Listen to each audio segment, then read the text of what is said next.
It's entertained, soothed, and inspired for generations. It was even a symbol of resistance during the colonial era.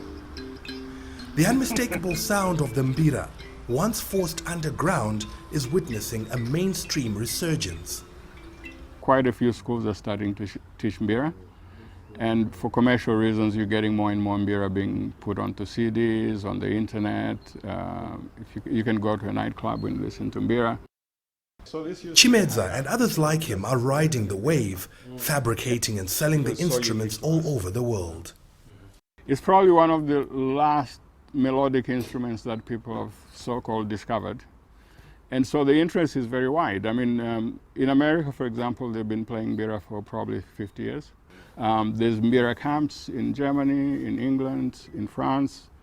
There's some Mbira activity now in Argentina, in Chile, in Brazil. So it is growing.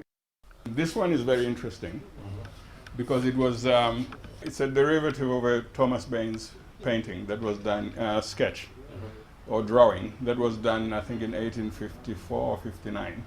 Mbira consists of 22 to 28 iron keys mounted on a hardwood soundboard.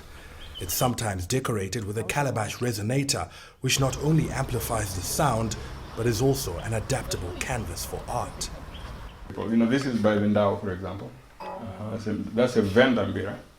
You can find these in Angola, in the Congo, in Zambia. Those out to exploit its commercial success have only scratched the surface. I think that at this stage, really, we should have people who are not necessarily Mbira players seeing a stake for themselves in the Mbira. For example, marketing people, computer people, people who write books. We've also made interventions with the Ministry of Education and suggested that maybe they look at Mbira as a vocational subject. Not really, okay, it's for Mbira, but you can learn metalwork, you can learn carpentry, you know, you can learn to measure, you can learn about sound. So I think that what the country needs now is to mainstream Mbira, industrialize Mbira, and commercialize Mbira. Some purists argue that due to the influence of technology, modern music is becoming a bit generic.